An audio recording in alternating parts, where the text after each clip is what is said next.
Bonjour Tatou, bienvenue sur le plateau de Parlangez-vous. Bonjour Monique. Bonjour Catherine. Bonjour Thomas. Bonjour Catherine. Alors y allons à Neu poursuivre notre émission sur le mobilier de notre belle région, de nos 4 provinces. Et nous allons plus particulièrement nous intéresser à la symbolique des décors sur le mobilier. Y allons apprendre tout bien d'affaires. Alors, les décors, on se trouve bien sûr sur les ferrures. Y en avons déjà parlé un petit dans notre émission de Pâques, hein, souvenez-vous, avec les cloches, la bique et le coq. Y allons y revenir un petit. Mais y allons parler également de la symbolique des décors sur la marqueterie, bien sûr, à la fois également dans les sculptures et aussi parfois dans la peinture, puisque en Aunis et Saintonge, certains meubles sont peints. Alors, il va passer la parole à Thomas. Alors, oui, allons commencer du coup par les ferrures. Par les ferrures. Voilà, on va voir des ferrures du 18e au 19e. Donc, la première ferrure, 18e siècle. Voilà, sur une armoire. C'est très fin. On avait parlé lors de l'émission du mobilier. Sur une armoire, c'est queue de cochon, là. Vous voyez ce qui fait les vagues. Et c'est très typique du 18e siècle. Très fin. Voilà. Donc, on va retrouver ça sur une bonne partie de notre mobilier. Donc, c'était en acier découpé. Voire peut-être même un peu forgé, cela. Après, ça a été découpé un petit peu plus tard. Oui. Donc, on va revoir une autre ferrure. Alors, celle-ci est typique du XVIIIe siècle aussi, par rapport au centre des ferrures. Ce sorte de blason à l'envers est typique. Et on voit en plus au milieu ce qu'on appelle l'arbre de la vie. Et elles sont souvent réalisées en miroir, hein, entre le haut et le bas. C'est ça. Voilà. Toujours la technique du miroir qu'on avait vue également dans la marqueterie. C'est ça, seconde moitié du 18e. Et puis après, on va avancer un peu dans le temps. Voilà, 19e siècle maintenant. Celui-là est milieu 19e. Elle a été prise sur un buffet bas de Saint-Michel-le-Cloux. Donc, typique milieu et premier quart de la seconde moitié du 19e siècle. Voilà. Après, une autre ferrure, encore, je crois. Avec le petit coq voilà, que nous retrouvons. C'est ça. Voilà. Donc, sur un buffet bas du Marais Poitevin, de la commune de Saint-Georges-de-Rex. Là, c'est seconde moitié 19e. Très typique avec ces petites boules qu'on retrouve un petit peu partout dans chaque boucle de la serrure. Alors, le coq, c'est très français comme symbole. C'est la symbolique absolument de la République. C'est ça. Voilà. Et oui, puisque on commence, voilà, c'est pour ça que c'est deuxième moitié du 19e. Et puis, après, voilà, nous avions parlé pour le côté du Marais breton, en Vendée, notamment de la région de Challans, les entrées de serrure en acier sculpté, qui venaient du Cotentin. Donc, on le voit ici très ciselé, très travaillé, on le voit en détail. Alors, on voit plein de symboles, hein. Il y a une coupe florale, on voit qu'il y a effectivement le Christ sur une croix. Oui. Avec des personnes agenouillées. Ouais. Ils sont très croyants. C'est un calvaire. Ils sont très croyants en Vendée. Oui, c'est très typique de la symbolique, justement, de la contre-réforme et du christianisme, voilà, qu'on veut faire perdurer, surtout dans les milieux vendéens et nord de Sèvres également. Hein. Alors, il me semble qu'on les voit aussi en double, voilà, sur l'armoire. Voilà. On en retrouve sur la côte en Aunis aussi, parce que pour les embruns marins, comme on avait expliqué pour le mobilier. On va peut-être passer aux sculptures maintenant. Oui, je crois que c'est les sculptures. Alors, celle-là, c'est une sculpture florale. Hein, on avait parlé du côté l'influence bressuiraise, en fait, l'influence du pays angevin, donc où c'est très floral. Donc, celle-ci, c'était sur une armoire de Neuvy-Bouin. Ensuite, c'est une rosace, pareil, sur un cabinet du pays bressuirais aussi, donc, qui fait penser aussi un peu à une fleur, 6 pétales. 6 pétales. Après, on retrouve donc les volutes, On appelle volute ou escargot. On en trouve aussi sur beaucoup de meubles, les buffets, les armoires, les buffets de corps, les vaisseliers, etc. Tout à fait. Ça, c'est pas mal. Ensuite, la marguerite. Donc, la marguerite, c'est plutôt sur du mobilier catholique, il me semble. C'est sur une armoire du côté de Chandonnier, celle-ci. Une grande armoire. C'est ça. Après, donc sur la même armoire, on a un double escargot en haut, avec après un vase floral. Hein. Souvent, les vases ou les corbeilles de fleurs étaient souvent pour les mariages. Oui.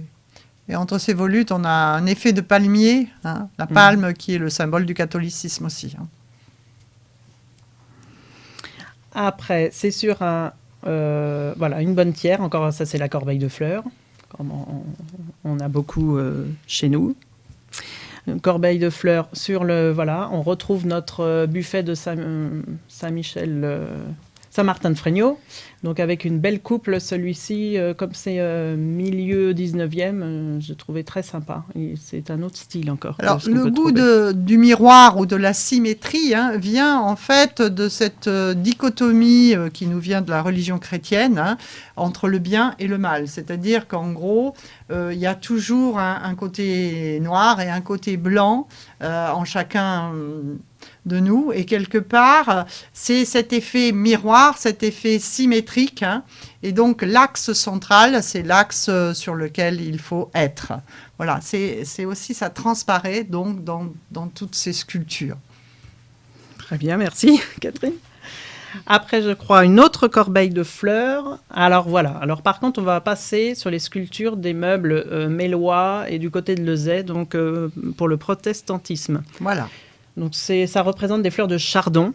Le chardon est très, très utilisé pour le protestantisme. C'est un symbole, effectivement, protestant. Ça. Parce que rappelons que, comme pour les coiffes, comme pour tout, le meuble servait aussi à afficher son appartenance religieuse. Son appartenance religieuse, voilà, philosophique, on va dire, au sens large. Et donc le chardon, en effet, est un symbole de libre pensée, on va dire. Voilà, déjà. Alors, la corbeille suivante, voilà, est sur un cabinet. Alors, un cabinet à 4 vantaux, comme on a pu voir l'émission sur le mobilier. Si vous vous rappelez plus, retournez nous voir, il n'y a pas de problème. Donc, aussi, une corbeille un peu en palme. On va dire, c'est pas toujours évident des fois de savoir ce que ça représente. Puis après, il y a eu bien celui qui a exécuté ça aussi, l'exécuter à son style et à son envie. Voilà. Après, on en a un autre encore sur un autre cabinet où on voit bien les fleurs de chardon. Là, on voit bien les fleurs de chardon. Mais quand même, souvent, les motifs étaient réalisés en accord avec les propriétaires. Parce que, comme tu l'as dit, il fallait afficher ce que l'on était et affirmer quelque part. Parfois même sur les façades de leur maison. On le voit à Fontenay-le-Comte, par exemple. On a, pour revendiquer le fait qu'ils étaient des réformés, certains riches bourgeois inscrivaient la devise d'un psaume protestant sur leur façade. Donc, sur les mobiliers, on retrouve également, comme ça, l'affichage de leurs croyances et l'affirmation de leur religion, beaucoup du XVIe jusqu'à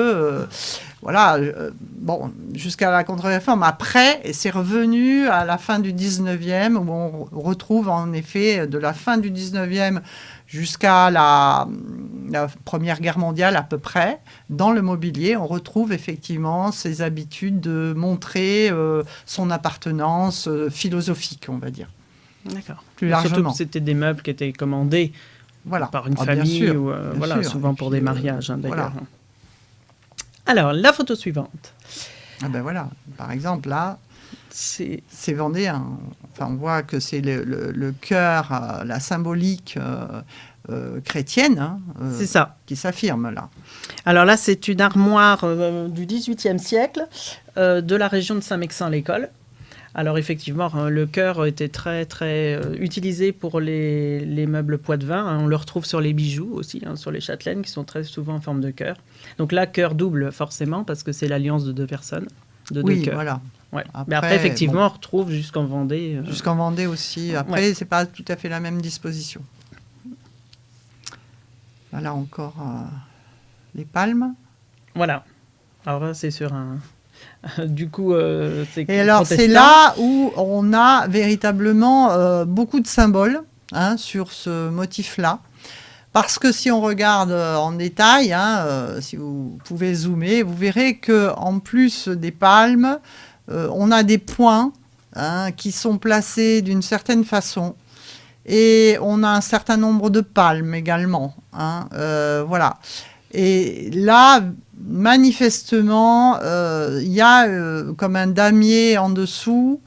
C'est une symbolique philosophique qui s'apparente au grade de perfection de la franc-maçonnerie. Puisque la franc-maçonnerie, il faut savoir qu'elle est de notoriété publique au XVIIIe siècle, jusqu'à la Révolution française. Les francs-maçons, ce sont les seigneurs, ce sont les princes.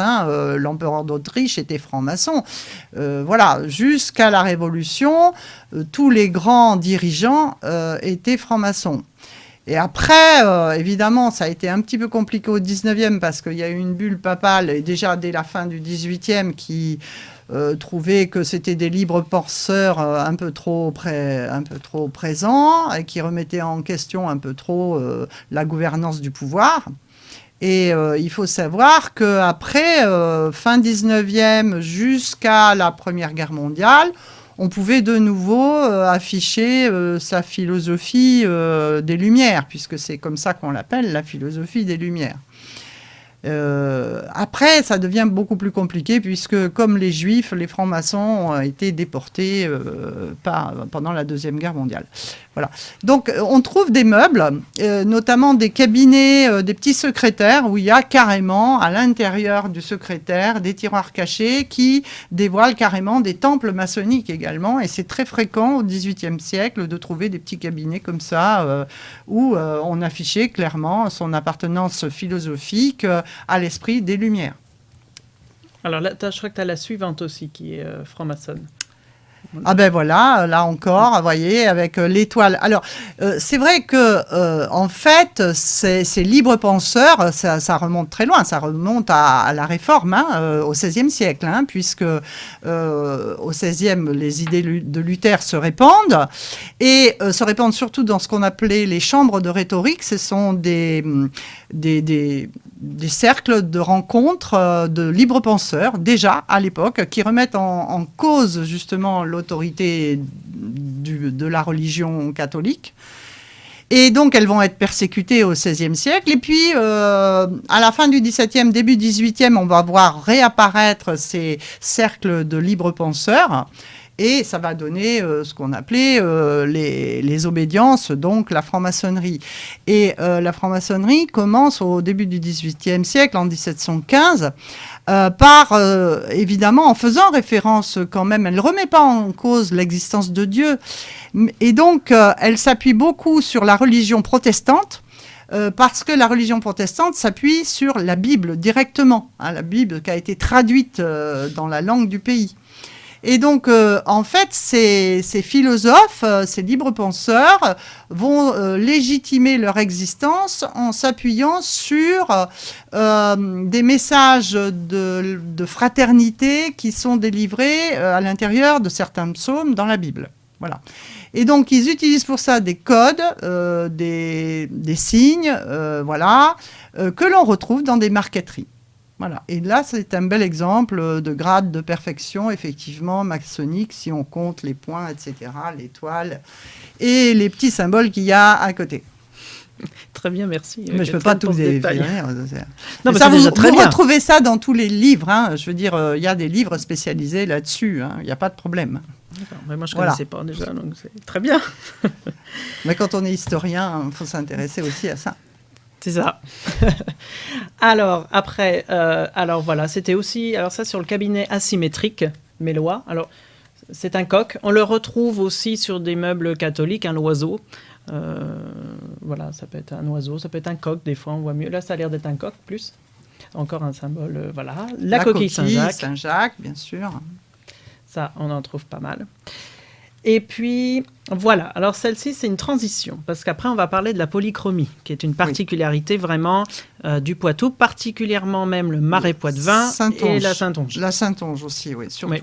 Ouais. Et celle-ci, en fait, on voit bien que c'est une sculpture, mais qui a été peinte en plus, par-dessus. Par-dessus, ouais, pour faire ressortir les creux, quoi, en fait, les C'est reliefs. On voit bien que les brins de feuillage sont en partie vertes et rouges. C'est le vert et le rouge qui a été utilisé ici. Il vaut bien. Bah, oui, bon, ça a un peu passé quand même. C'est un peu passé. Alors, Alors on va peut-être en voir plus quand coloré. on aura l'âge du meuble, on verra dans quel état il sera. Je pense qu'on ne fera pas pareil. Ah, mais c'est sympa. Donc, on va passer à ce qu'on appelle la polychromie, qui est l'utilisation de peinture ou de cire colorée. Ouais. Alors, ce qui est très utilisé, voilà, ça va être le blanc, le rouge, le vert et l'ocre. Oui. Alors, pour l'ocre, je ne sais pas, mais il est vrai que le blanc, le rouge et le vert sont 3 couleurs qui étaient très utilisées pour le mariage en Vendée. C'était toujours de ces couleurs-là qu'on attachait des rubans sur les instruments de musique aussi, ou sur le marié à son veston. Donc une corbeille de fleurs avec une petite croix. Et la croix de Malte, alors la croix de Malte, là, oui, voilà, qu'on voit là au centre, hein, c'est tout à fait caractéristique des meubles de Louis XIV. Ça. Donc c'est vraiment un meuble ancien, ou alors c'est une reprise de motifs anciens, hein, puisqu'on le trouve sur les meubles de style Louis XIV. Et là, oui, là, encore une fois. Alors, là, c'est intéressant. Vous voyez, on a une étoile à 7 branches. Alors là, c'est très... Voilà, c'est ce que je disais tout à l'heure. Ça, c'est maçonnique. Voilà. Et puis, on a le petit oiseau de l'autre côté. C'est ça. Alors, voilà. ça, c'est une superbe polychromie. Hein. Donc ça, c'est sur un buffet de corps que l'on a vu. Voilà, c'est sur le même meuble. Un buffet de corps, hein, l'émission du mobilier de Parthenay. Qui était très beau. Alors, on voit qu'une partie, mais en fait, il y a une alternance de fleurs jaunes et rouges tout le long qui part d'un vase et on appelle ça l'arbre de vie. C'est ça. Alors, l'arbre de vie aussi, là aussi, il y aurait beaucoup de choses à dire. Séphiroth, etc. Bon. Ah, celle-ci. Alors, on en avait touché 2 mots. C'est une armoire de la fin du XVIIIe siècle de La Rochelle, qui aurait été fabriquée dans le 3e quart, c'est-à-dire 1750 à 1775, mais qui aurait été repeinte un peu plus tard pour des inscriptions des devises révolutionnaires. Et oui, donc il y aurait donc une première devise avec les étendards, c'est ça ? C'est ça, l'étendard de gauche. On voit en rouge. Oui, avec fraternité, solidarité, liberté, qui est vraiment une des premières devises post-révolutionnaires, hein, puisqu'il n'y avait pas liberté, égalité, fraternité, c'est beaucoup plus tard. Hein. Donc c'est vraiment juste au moment de la Révolution, entre 1789 et 1792. Donc vraisemblablement, ça a été peint à ce moment-là. Surtout avec l'autre devise sur le même... l'étendard de droite. L'étendard de droite, la liberté ou la mort. Hein, voilà, donc là, véritablement, ça a été peint voilà, à ce moment-là. C'est ça, juste après. Donc oui. Voilà, le meuble permet aussi vraiment de... Là encore, on affiche voilà, c'est ça. Son engagement politique. Et après, eh bien, on ne va pas oublier la marqueterie, que l'on retrouve beaucoup en Saintonge et en Angoumois, et dans le Marais Poitevin, bien sûr. Donc, c'est une sorte de chapiteau. C'est sur la façade d'un cabinet. Alors ça encore, c'est maçonnique. Hein. On a donc le chapiteau triangulaire et les 2 colonnes. Eh bien, voilà. Ça vient de Saint-Georges-de-Rex, ce meuble-là, voilà. dans le Marais Poitevin. Et donc, c'est la stylisation d'un temple maçonnique. Ah ben, voilà. T'as bien fait de venir. Alors voilà, celui-ci, il est sur un buffet bas. Voilà. Ben, c'est mon buffet bas dans la cuisine. Tu vois, je ne savais pas ce que c'était.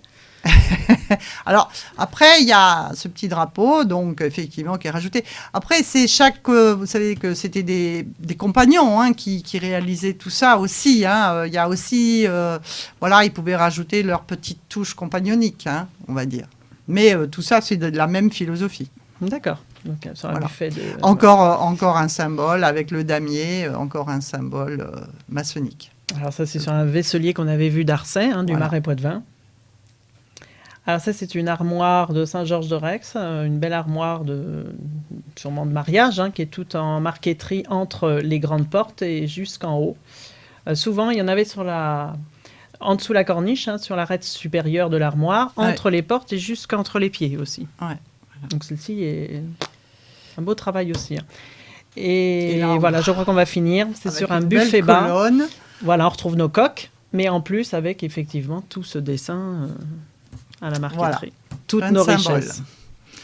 Eh bien, merci beaucoup. Je crois que on va vous présenter quelques livres. Donc, sur tout le mobilier, donc de la précédente émission sur le mobilier, plus sur les symboles que vous venez de voir, si vous voulez les retrouver, il y a ce merveilleux livre Mobilier régional en Charente-Poitou, hein, aux éditions Massin. Il date un peu, mais vous pouvez encore le trouver, je pense, dans les bonnes librairies. Voilà. Et peut-être, Monique, tu en as un autre à nous présenter? Moi, j'en ai un, le mobilier en Vendée, Poitou et Charente, aux éditions Obis à Échiré, qui date de 91, qui donne beaucoup de détails sur les ferrures.